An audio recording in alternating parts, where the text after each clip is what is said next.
Aquí está pues la tumba de Mariano Ignacio Prado, ¿no? Eh, Quien fuera presidente del Perú 2 veces, ¿ya? 1866 hasta que fue derrocado en 1868, segundo gobierno, de ahí se fue a Chile, y en su segundo gobierno ya había regresado de Chile, ¿no? En 1876, tenía que acabar en 1880, pero no acaba porque en plena guerra, ¿no? Este héroe, como dice aquí en su epitafio, ¿no? Huyó del Perú, ¿no? Salió del país, desertó, ¿no? Bueno, pues, y nos dejó, ¿no? Dejó al Perú, bueno, pues, sin su presidente, sin su jefe supremo, en épocas de guerra, ¿no? Inaudito, ¿no? Inaudito que un gobernante, ¿no? Dejara su país, ¿no? En plena guerra, ¿no? En plena guerra, ¿no? Ahí está. Mariano Ignacio Prado, que lo encumbran aquí en su epitafio como el gran héroe, ¿no? Vamos a leerlo, ya, primeramente vamos a leer, a ver. Los vencedores del 2 de mayo al benemérito general Mariano Ignacio Prado, ¿no? Que dirigió la campaña de la restauración. Eso se refiere más o menos a la época de la guerra con España, ¿ya? Cuando supuestamente, ¿no? Prado, en honor al país, derroca a quien fuera el presidente del Perú en ese momento, cuando llegan los españoles a tomar las islas de Chincha, Juan Antonio Pezet, ¿ya? Vamos a visitar la tumba de Juan Antonio Pezet, ¿ya? Está más por allá, donde señala mi video, para el fondo. Así es que, primeramente vamos a hablar de Prado. Vamos a ver qué sigue diciendo aquí. Vamos a seguir leyendo esta maravilla, ¿no? Organizó la defensa nacional, dice, ¿no? Y consolidó la independencia del Perú y de América, ¿no? En el glorioso combate del Callao de 1866. Bueno, ¿él organizó la defensa nacional o la organizó don José Gálvez? La tumba de José Gálvez está para allá, mirando la pista, ¿ya? En este cementerio. Vamos a visitar también la cripta de José Gálvez, del verdadero héroe, del que organizó la defensa nacional en el combate del 2 de mayo. Mientras Gálvez organizaba la defensa del combate del 2 de mayo, mientras peleaba respondiendo los cañonazos de los españoles, el gran héroe, el prócer de la independencia, porque así su hijo, que está más allá, Manuel Prado Ugarteche, lo proclama en su primer gobierno, prócer de la independencia. Aquí al prócer se encontraba refugiado en el Real San Felipe, ¿ya? El prócer, el héroe, ¿no? No peleó en la batalla, estaba bien resguardado en el Real San Felipe, ¿no? Y quien sí estuvo al frente, ¿no? Respondiendo los cañonazos de los españoles en el combate del 2 de mayo fue don José Gálvez, y murió. Y también se corría la voz, ¿no? Que posiblemente venían también a reconquistar sus colonias. Por ahí lo han dicho uno que otro, pero eso es una mentira. ¿Sabes por qué? ¿Tú crees? A ver. ¿Por qué se da esto de que venían a reconquistar las colonias? En el gobierno de sus colonias antiguas, mejor dicho, en el gobierno de Manuel Prado Ugarteche, que está aquí, esta tumbita que vemos ahí, al lado de su padre, ¿no? Prado. Manuel Prado Ugarteche, en su primer gobierno en 1940 y tantos, si no me equivoco, erigen como prócer de la independencia a Prado, a su padre, ¿no? Prócer de la independencia, porque ellos dicen que la independencia no fue pues el 28 de julio de 1821 o el 9 de diciembre, la batalla de Ayacucho, no. La independencia para ellos fue en el combate de 2 de mayo, porque inventaron una historia de que los españoles venían a reconquistar sus colonias, ¿ya? Bueno, pues, por eso, ¿no? Pero, a ver, ¿tú crees que los españoles iban a reconquistar sus colonias, ¿no? Con 7 buques de guerra, ¿no? Y cerca de ni 400 tripulantes iban a conquistar todo el Perú, ¿no? Todo Chile, todo Bolivia, ¿no? Argentina y Colombia. Mentira, ¿no? No, pues, con solamente 7 buques de guerra y cerca de casi 400 tripulantes, no. Ya. Peset, quien ha sido bien duramente castigado por la historiografía en el Perú, ¿no? Quería arreglar la situación de una manera pacífica. Así que para hablar de Peset, vamos a la tumba de Peset, ¿ya? Vamos, un momento. Y aquí estamos en la tumba de quién? El general Juan Antonio Peset, quien fuera presidente del Perú cuando estalla el conflicto con España. Ya vamos a leer su epitafio, a ver qué dice aquí. Peset, quien ha sido duramente castigado por la historiografía en el Perú. A ver, vamos a ver. A ver, fue Peset quien compró, mire lo que hago acá, mire lo que dice. En defensa de la integridad territorial, elevó el ejército a 20.000 hombres, fortificó al Callao con moderna artillería pesada y adquirió el monitor Huáscar, la fragata Independencia, las corbetas América y Unión y los vapores Colón y Chalaco, ¿no? Naves de guerra que 15 años después nos defendieron en la guerra con Chile, ¿ya? Pero Peset tenía que declararle la guerra a España, es lo que les pedían todos, ¿no? En ese momento, cuando los españoles llegaron, y 1863, y bueno, pues se apoderaron de las islas de Chincha, es que venían a cobrar una deuda que el Perú le tenía hace muchos años. Ya, entonces ese era pues lo que sucedía en esos momentos. Entonces, ¿qué hizo Peset? En ese momento, Peset no podía declararle la guerra a España. Hay que recordar y poner en contexto, ¿no? Que los españoles llegaron con esa, digámoslo así, ese pretexto, ese barajo de una comitiva científica a esta zona de América, ¿no? 1863, cuando el Peset entra al gobierno en ese mismo año, justo en el conflicto con los españoles, ¿ya?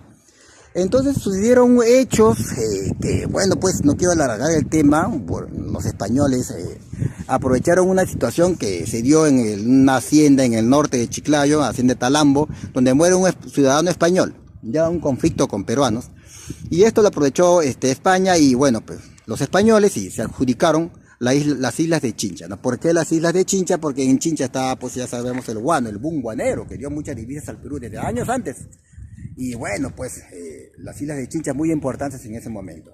Querían los españoles cobrarse pues la deuda que el Perú tenía con ellos desde la época de la independencia, ¿no? Y qué mejor momento para cobrarlo, porque también España en ese momento se encontraba en crisis, ¿no? Política, económica y social, ¿no? Imagínate, ¿no? Y había que cobrarle al Perú esa deuda. Así que vinieron y se querían quedar con, ¿no? Para presionar al Perú, bueno, pues toman las islas de Chincha.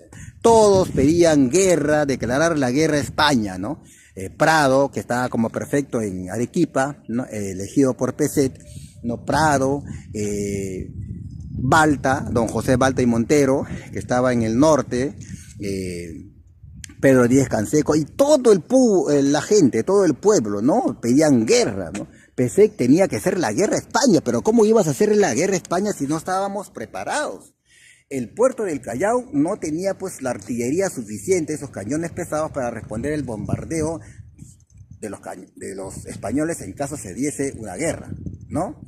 No teníamos, bueno, pues tampoco las naves de guerra suficientes para hacer frente a los buques chilenos, españoles. En esas circunstancias no podías declarar la guerra a España. ¿Pero qué iba a pasar si Peset, quien ha sido duramente castigado por la historiografía en el Perú, qué hubiera pasado si Peset declarara la guerra a España? Fácil. Los españoles hubiesen bombardeado y destruido el puerto del Callao como lo hicieron meses antes en Valparaíso, en Chile. Eso hubiese pasado. No tuvo respuesta en Chile. Se zurraron en el puerto de Chile, en el puerto de Valparaíso, y podían hacer lo mismo en el puerto del Callao. Entonces, eso hubiera pasado. Así que, si es que Peset declaraba la guerra a España en ese momento, también se hubiesen adjudicado tal vez para siempre las islas de Chincha y no las hubiésemos recuperado nunca más. Porque eso es lo que sucede cuando hay una guerra. Cuando hay guerra en esos tiempos, el país ganador se adjudicaba territorio. Prueba de ello es la guerra con Chile, ¿no? Perdimos la guerra con Chile y Chile es que no se adjudicó hasta estos días y para siempre, creo yo, el departamento de Tarapacá y Arica. Querían hasta Moquegua, ¿eh? Imagínate. No puede. Arica y Tarapacá. Perdimos la guerra, perdimos territorio. También Bolivia, ¿no? Perdió territorio también Bolivia, ¿no? Antofagasta. Bueno, pues entonces, si el Perú Entendamos eso, que si el Perú declaraba la guerra, si Peset como presidente en ese momento declaraba la guerra a los españoles, íbamos a perder las islas de Chincha para siempre, porque nuestros buques no lo iban a, los buques que teníamos eran obsoletos para lo que tenía España en esos momentos. Íbamos a perder las islas de Chincha para siempre y el puerto del Callao hubiera sido vilmente destruida, ¿no? Bombardeada, porque no hubiéramos tenido respuesta. Entonces Peset no podía declarar la guerra a España. Tenía que ser conversaciones para tratar de salvaguardar el territorio peruano, el honor peruano y lo que quedaba de riquezas en el Perú, las islas de Chincha, y tenía que guardar, ¿no? Calma y analizar mejor la situación, y contra todos que pedían guerra, hacer las conversaciones, hacer la larga, por decir, para hacer un tratado con los españoles, que fue vergonzoso para el Perú en ese momento seguramente, porque los españoles pedían el oro y el moro, pagar la deuda que debíamos y sus caprichos, ¿ya? Y se llama pues el tratado, ¿no? Vivanco Pareja, que fue pues la gota que derramó el vaso, y se levantaron todos en contra de Peset a derrocar a Peset, ¿no? Guerra civil otra vez en el Perú. Esa ha sido una constante en el país, ¿no? Guerras civiles, ¿no? Anarquía total, ¿no? Todos querían el poder. Y creo yo que Prado y compañía, a menos Prado, que estaba detrás de todo esto, asusaron a la gente para ir en contra de Peset y querían el poder, más que nada, que llegara al poder, ¿no? Sacar a Peset, y qué mejor momento para sacar a Peset, que no era muy querido por los chilenos, pero sí Prado, y tomar el poder. Porque aquí estaban los chilenos, importantes, personajes importantes de Chile estaban aquí en ese momento, Vicuña Maquena, Covarrubias, Domingo Santamaría, quien fuera presidente de Chile, ¿no? Después que, ¿no?, se acaba el gobierno de Aníbal Pinto en plena guerra. Domingo Santamaría, esos personajes estaban aquí estaban, bien metidos aquí, ¿no? Exhortando a Prado para que tome el poder y declare la guerra a España. Pues ellos ya estaban en guerra con España. Chile no tenía marina de guerra en esos momentos, la tenía el Perú, ¿no? Entonces, imagínate pues, entonces Peset no podía declarar la guerra a España, no podía declarar la guerra a España. Había que guardar, ¿no?, tranquilidad.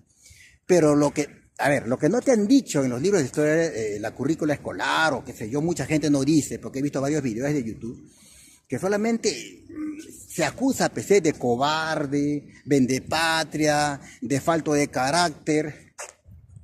Obsoleto, ¿ah? ¿Por qué te digo? Porque Peset, mientras trataba de llevar las cosas por la vía diplomática, por debajo de la mesa Peset ya había mandado a comprar naves de guerra para el Perú. Lo dice aquí, en su epitafio, ahí está. Vamos a leerlo, ahí está. En defensa de la integridad territorial, elevó el ejército a 20.000 hombres, fortificó al Callao, dice aquí, al Callao con moderna artillería pesada, cañones, ¿no? ¿Qué más? Y adquirió el monitor Huáscar, la fragata Independencia. Las manda a construir, ¿dónde? En Inglaterra, ya en los astilleros de Inglaterra. Las corbetas América y Unión, la corbeta Unión, que en la guerra con Chile, no sé si te acuerdas, la corbeta Unión, ¿no? Unión, ya. La América se hundió en un desastre marítimo, lamentablemente, terremoto, y de ahí un maremoto y se hundió. Pero ya, bueno, esa es otra historia. Pero estas 4 naves de guerra aumentaron el poderío del Perú con las que teníamos el Amazonas, el Apurímac y otras 20 y otros buques que ya estaban muy viejos. Ya, entonces, pues esa era nuestra flota naval. Gracias a Peset, mientras firmaba el convenio con los españoles, porque no se conversaba pues en un día para otro, ¿no? Siempre las reuniones había que hacerlas largas, porque imagínate que los españoles vinieron en 1863 hasta 1863, que se da la guerra de combate 2 de mayo, ¿no? 1865 ya fue derrocado a Peset. Entonces ya había mandado a comprar estas naves para defender de un posible bombardeo al Perú, ¿no? Porque no estábamos, las naves que teníamos en ese momento no estaban capacitadas para responderle a las naves españolas, ¿ya? Así que hay que entenderlo así. El Callao no tenía pues la artillería suficiente para responder el bombardeo de los cañones. Vamos a leerlo, aquí tengo mi librito de Gustavo Pons Musso que habla de esta parte, así que vamos a leerlo, ¿ya? Un toque.